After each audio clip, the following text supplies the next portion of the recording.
Question numéro 1. Le triangle MNP est une réduction du triangle ABC. On demande le rapport de cette réduction. Dans une réduction, les longueurs des objets sont proportionnelles. Donc ici, cela revient à dire que la longueur AB est proportionnelle à la longueur MN. On cherche le rapport de cette réduction ou le coefficient de réduction. Autrement dit, on cherche le nombre K qui, multiplié par 3, nous donne 1. K est égal à 1 tiers. Le coefficient de réduction va donc s'exprimer sous cette forme-là. On va garder l'écriture fractionnaire puisqu'on ne peut pas écrire une écriture décimale. On ne peut pas donner une écriture décimale de la fraction 1 tiers. Quelle est la mesure de l'angle NMP? Dans une situation de réduction d'agrandissement, les longueurs sont proportionnelles, mais les angles gardent leur mesure, ce qui revient à dire ici que les deux triangles ABC et puis MNP sont des triangles qui sont semblables.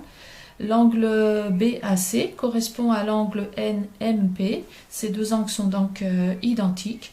L'angle BAC est égal à l'angle NMP et tous les deux mesurent 60 degrés. Voilà pour la question numéro 1. Question 2. La masse volumique du cuivre est 8,92 mg par millimètre cube. Cela signifie que 1 mm³ de cuivre pèse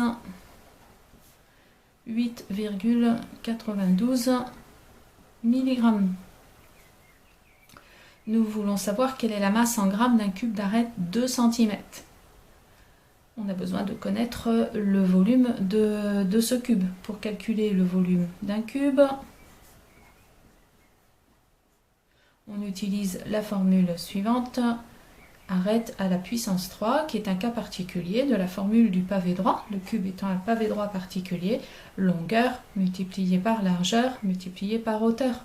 Ici, comme toutes les arêtes sont de même dimension, on se retrouve donc avec arête multipliée par arête multipliée par arête. Si on désigne par la lettre C la mesure de cette arête, la formule obtenue est donc bien correspondante à C à la puissance 3. Avec une arête qui mesure 2 cm, nous avons donc un volume pour ce cube qui est de 2 à la puissance 3.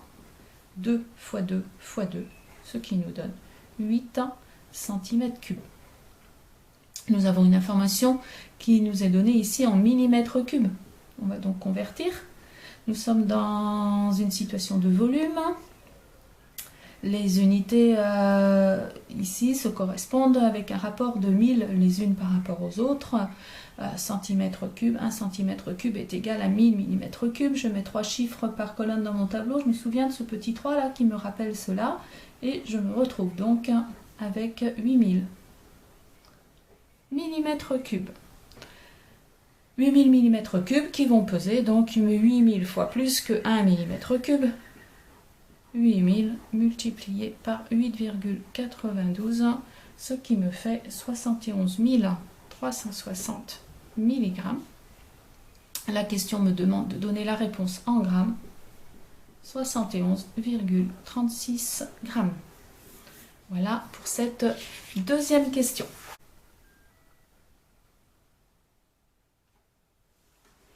Question numéro 3. ABC, un triangle isocèle en C. C'est donc le sommet principal. Signifie que la longueur du côté AB est égale à la longueur du côté BC. On sait que AB est égal à 14 cm. Et on veut connaître la longueur des côtés AC et BC pour que le périmètre de ABC soit égal à 1 mètre. Cohérence des unités, on peut déjà commencer par se dire que 1 mètre, c'est équivalent à 100 cm. Nous sommes en train de chercher la valeur de cette longueur, de celle-ci, qu'on peut désigner par la lettre X par exemple. Et on se retrouve donc à écrire que le périmètre du triangle, qui est la longueur du contour, est donc égal à 100 cm. Autrement dit, j'ai 14 cm plus X, qui est égal à 100. 14, si je simplifie l'écriture, donc plus 2x est égal à 100. je me retrouve avec une équation que l'on sait résoudre.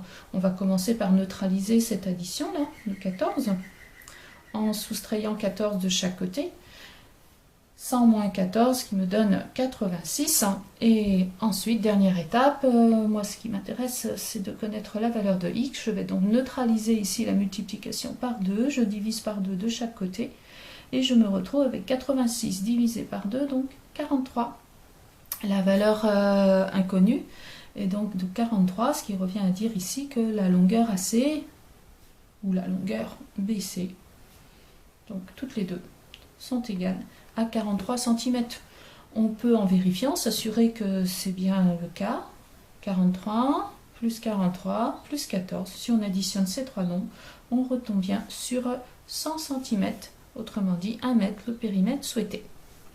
Voilà pour cette troisième question.